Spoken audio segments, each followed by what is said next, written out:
하나님이 행하시는 회복이란 제목으로 말씀을 나누겠습니다. 오늘 본문 말씀을 보시면 하나님께서 유다 백성들의 삶을 회복시켜 주시겠다라고 하는 말씀입니다. 본문의 내용을 보시면 그래서 하나님께서 행하실 회복의 모습을 설명해 주고 있는데요. 그런데 오늘 본문에 나오는 이제 하나님께서 행하시는 회복의 모습을 보면 불가능한 것을 가능하게 하시는 이제 모습이 되고 있습니다. 11절에서 12절까지 말씀을 함께 보겠습니다. 또 너로 말할진대 내 언약의 피로 말미암아 내가 내 갇힌 자들을 물 없는 궁덩이에서 놓았나니 갇혀 있으나 소망을 품은 자들아 너희는 요새로 돌아올지니라. 내가 오늘도 이르노라. 내가 내게 갑절이나 갚을 것이라. 아멘. 본문에 보시면 하나님께서 언약의 피로 말미암아 이런 말씀이 있습니다. 이 말씀은 이스라엘 백성들이 언약을 체결할 때 짐승을 잡아서 피를 흘리는데 언약을 파기하는 사람은 그 모습처럼 피를 흘리면서 죽게 될 것이다. 이런 의미를 담고 하나님께서 말씀하고 계시는 것을 알 수 있습니다. 그러니까 하나님께서 지금 이 말씀을 하실 때 이 약속을 피의 언약을 체결하신 것처럼 내가 반드시 이루겠다 이렇게 말씀을 하시는 거죠. 그러면 여러분 하나님께서 피의 언약을 체결하신 것처럼 이 약속을 이루시겠다 반드시 이루시겠다라고 말씀을 하셨다면 이 언약은 어떻게 될까요? 이 약속은 어떻게 될까요? 하나님께서 약속하신 거니까 어떻게 될까요? 반드시 이루어지겠죠? 네, 할렐루야. 네, 그 대답을 듣고 싶었는데 아무도 대답을 안 하시네요. 네, 이 일이 아무리 힘들고 어려워도 아무리 불가능해도 하나님께서 반드시 이루시겠다 이렇게 말씀하고 계시는 겁니다. 그래서 이런 본문을 보시면 내가 내 갇힌 자들을 물 없는 구덩이에서 놓았나니 이런 말씀을 하고 계시는데요. 지금 갇혀 있는 자들의 모습이 그냥 단순하게 감옥에 갇혀 있는 모습이 아니라 물 없는 구덩이에 갇혀 있다 이렇게 말씀을 합니다. 여러분 이 물 없는 구덩이는 요셉의 형들이 요셉을 죽이기 위해서 던졌던 구덩이 기억하시죠? 바로 그 구덩이를 말합니다. 그러니까 물이 없는 구덩이는 이제 누군가 꺼내주지 않으면 결국에는 죽게 되는 그런 구덩이입니다. 물이 없으니까 시간이 지나면 그냥 그 구덩이에 빠져 있는 사람은 결국 이제 목이 말라서 이제 죽게 되는 거죠. 그런데 하나님께서 지금 그런 물 없는 구덩이에 갇혀 있는 사람들을 이제 구원하시겠다 이렇게 이제 말씀을 하시는 거죠. 그래서 이 모습은 도저히 구원받을 수 없는 정말 완전한 절망 가운데 있는 모습, 그런 희망이 없는 그런 절망에 빠져 있는 사람들의 모습, 그 모습을 의미하는 겁니다. 어느 누구도 구원할 수 없을 것 같은 그런 절망적인 상황에 놓여 있는 사람들을 하나님께서 구원하시겠다 이렇게 말씀을 하시는 거죠. 이렇게 하나님의 회복은 불가능한 것을 가능하게 하시는 회복이 됩니다. 그런데 여러분 오늘 우리가 본문에서 주목해야 되는 한 가지 모습이 있는데요. 그것은 하나님께서 이 물 없는 구덩이에 빠져 있는 사람들을 구원하실 때 그들이 가지고 있는 믿음의 모습을 한 가지 보십니다. 그래서 그들을 구원하셨다라고 말씀을 하시는데요. 그 믿음의 모습이 뭐냐면 12절에 보시면 갇혀 있으나 소망을 품은 자들아 이렇게 말씀하십니다. 갇혀 있으나 소망을 품은 자들이라는 거예요.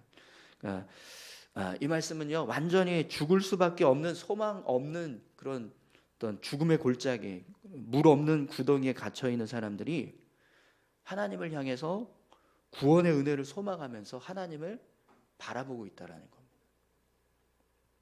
그래서 하나님이 그 모습을 보시고 이들을 다시 구원하셔서 요새로 돌아오게 하시고 또 그들에게 갑절의 은혜를 부어주시겠다, 이렇게 말씀을 하고 계시는 거죠. 그러니까 상황이 정말 절망적인데 하나님을 향한 소망을 품고 있는 사람, 하나님께서 우리를 구원해 주실 것이다, 하나님께서 우리를 반드시 구원해 주실 것이다, 이렇게 믿음을 가지고 하나님을 바라보고 있으니까 하나님께서 그 모습을 보시고 구원해 주셨다는 거예요.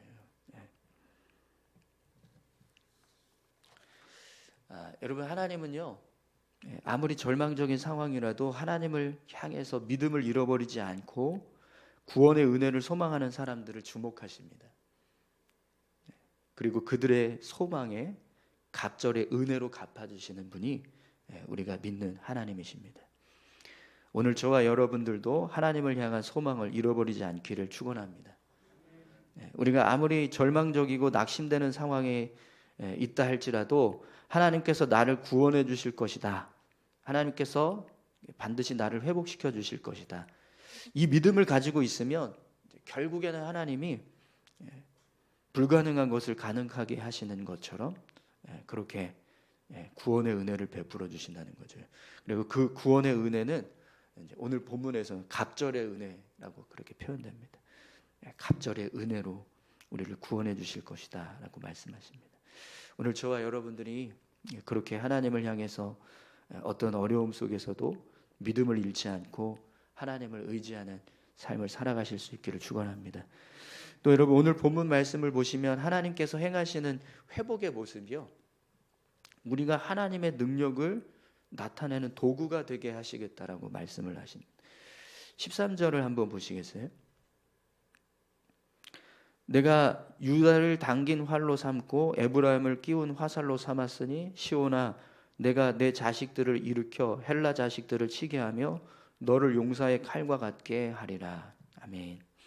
본문을 보시면 하나님께서 내가 유다를 당긴 활로 삼고 에브라임을 끼운 화살로 삼았으니 이렇게 말씀하시고 계시죠. 이 말씀은 하나님께서 유다와 에브라임을 당신의 어떤 도구로, 무기로 삼으시겠다라고 하는 말씀입니다. 그래서 하나님이 유다와 에브라임을 무기로 삼으시니까 어떤 일이 일어나냐면 시온아, 내가 내 자식들을 일으켜 헬라 자식들을 치게 하며 너를 용사의 칼과 같게 하리라, 이렇게 말씀을 하세요. 하나님께서 이스라엘 백성들을 통해서 헬라 자식들을 치시는 일을 하시겠다라는 겁니다. 마치 이스라엘 백성들이 용사의 칼이 된 것처럼 그렇게 헬라 사람들을 치는, 헬라의 자식들을 치는 그런 일을 하게 하시겠다는 거죠. 그런데 사실 지금 이 유다나 에브라임의 모습을 보면 뭐 활이 되거나 화살이 될 만한 모습이 아니에요. 지금 이제 이 스가랴서 말씀이 언제 선포된 거죠? 이스라엘 백성, 유다 백성, 남유다 백성들이 포로로 끌려갔다가 돌아와서 이제 몇십 년, 이제 십몇 년, 한 20년도 안 된 그런 이제 예루살렘에서의 삶을 살고 있는 상황이잖아요.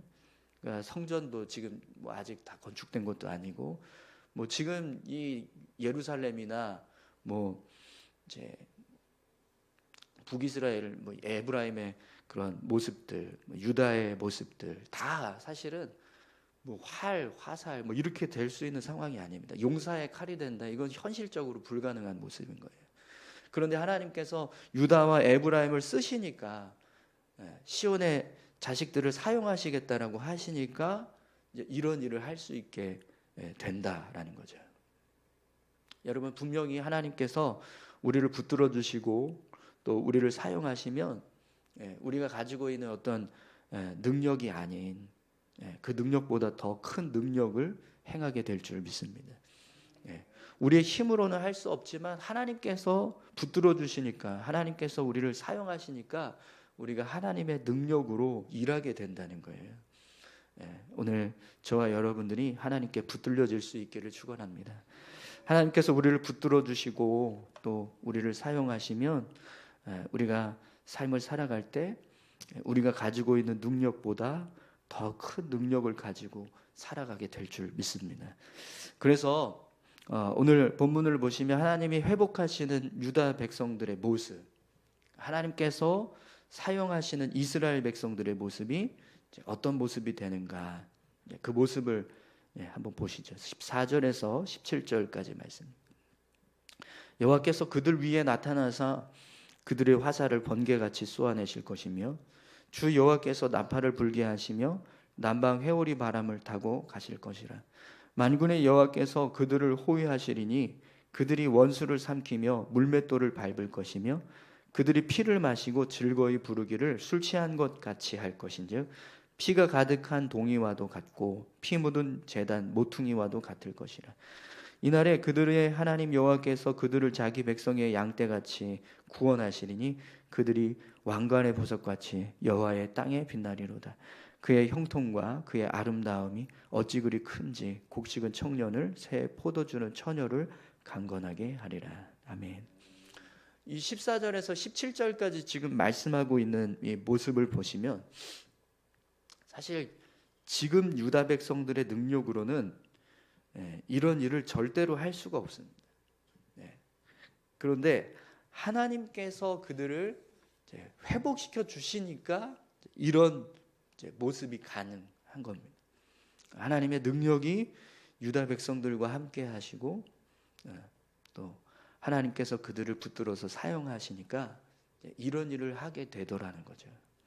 그래서 여러분 오늘 이제 본문을 보시면 여호와께서 그들 위에 나타나사 또 주 여호와께서 나팔을 불게 하시며 여호와께서 그들을 호위하시리니 여호와께서 그들을 자기 백성의 양떼같이 구원하시리니 이런 말씀이 계속해서 반복이 돼요.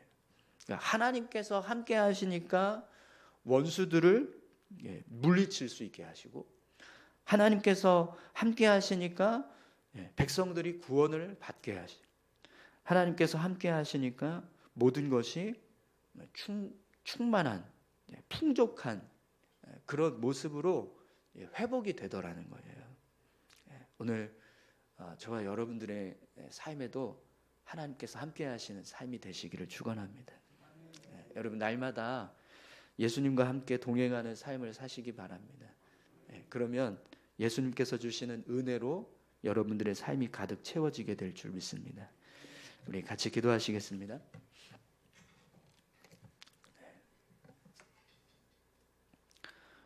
우리 삶이 하나님께 붙들려졌을 때, 또 하나님께서 함께 해주실 때, 우리가 할 수 없는 일들을 하게 하시고, 또 우리를 통해서 하나님의 능력을 나타내는 삶을 살게 하신다고 말씀하십니다. 오늘 이 말씀 우리가 기억하고 하나님 오늘 저희들의 삶이 하나님의 손에 붙들린 삶, 하나님께